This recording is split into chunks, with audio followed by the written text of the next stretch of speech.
बहुत समय पहले की बात है। उत्तर भारत के एक छोटे से गांव में रामलाल नाम का एक गरीब किसान रहता था। उसका जीवन बेहद कठिनाइयों से भरा हुआ था।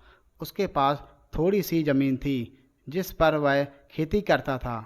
बारिश पर ही उसकी फसल निर्भर रहती थी।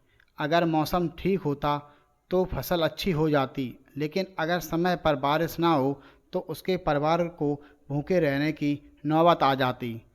रामलाल का परिवार भी बड़ा था। बूढ़ी माँ, पत्नी और तीन छोटे छोटे बच्चे।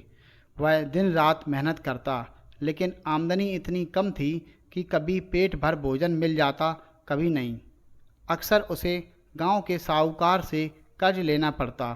साहूकार बदले में ऊंचा ब्याज लेता और समय पर पैसा न चुकाने पर अपमानित भी करता। एक बार ऐसा हुआ कि लगातार 2 साल तक बारिश कम हुई। खेत सूख गए, फसल बर्बाद हो गई। रामलाल के पास ना अनाज बचा, ना ही पैसे। साहूकार ने उसे धमकी दी कि अगर उसने जल्द ही कर्ज नहीं चुकाया तो उसकी ज़मीन छीन ली जाएगी। रामलाल बहुत परेशान था। वह रोज़ सोचता कि अब क्या किया जाए।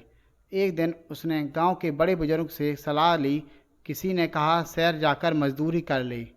किसी ने कहा जमीन बेचकर नया काम शुरू कर। लेकिन माँ ने उसे समझाया, बेटा, मेहनत करने वाले को कभी भगवान खाली हाथ नहीं छोड़ते। तू हिम्मत मत हार, जमीन मत बेचना, यही तेरी पहचान है। माँ की बात सुनकर रामलाल ने ठान लिया कि चाहे जितनी भी कठिनाई आ जाए, वह अपनी जमीन नहीं बेचेगा।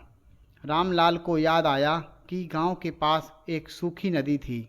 बरसात में उसमें पानी आता था, लेकिन बाकी समय वह खाली रहती थी। उसने सोचा, अगर इस नदी का पानी खेत तक लाया जा सके तो सूखे में भी खेती की जा सकती है। उसने यह बात गांव के लोगों को साझा की, लेकिन सब हंसने लगे। अरे रामलाल, ये तेरे बस की बात नहीं। नदी खेत से कितनी दूर है, इतना बड़ा नाला तू अकेले कैसे खोदेगा।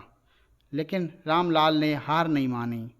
उसने तय कर लिया कि चाहे अकेले ही क्यों ना करना पड़े, वह कोशिश ज़रूर करेगा। अगले ही दिन वह अपने खेत और नदी के बीच खुदाई करने लगा। सुबह से शाम तक वह कुदाल चलाता। उसके हाथ छिल गए, शरीर में छाले पड़ गए, लेकिन वह रुका नहीं। गांव वाले उसे पागल समझते थे।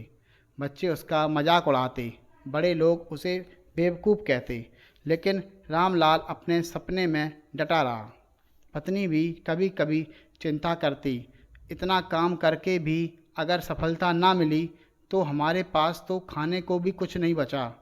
रामलाल मुस्कुराकर कहता, अगर कोशिश नहीं करेंगे तो हार पक्की है, लेकिन मेहनत करेंगे तो जीतने की उम्मीद है। महीनों की मेहनत के बाद आखिरकार रामलाल ने नदी से खेत तक एक छोटा सा नाला बना लिया। पहली बार जब बरसात आई और नदी का पानी नाले से होकर उसके खेत तक पहुंचा, तो उसकी आंखों में खुशी के आंसू आ गए। सूखी जमीन हरी होने लगी, धीरे धीरे पौधे उगने लगे। उस साल पूरे गांव में सूखा पड़ा, लेकिन रामलाल के खेत में हरियाली छा गई। उसकी मेहनत रंग लाई थी। जहां बाकी किसान भूख से जूझ रहे थे, वहीं रामलाल के पास अनाज की कमी नहीं रही। अब वही लोग जो उसका मजाक उड़ाते थे, उसकी तारीफ करने लगे।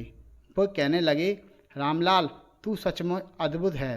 तूने साबित कर दिया कि मेहनत और लगन से असंभव भी संभव हो सकता है। धीरे धीरे दूसरे किसानों ने भी नाले खोदने की योजना बनाई।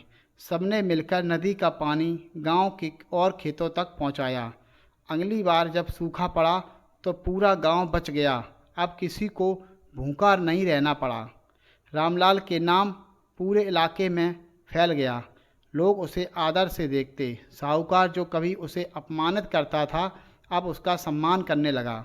उसने सारा कर्ज चुका दिया और फिर कभी किसी से उधार नहीं लिया।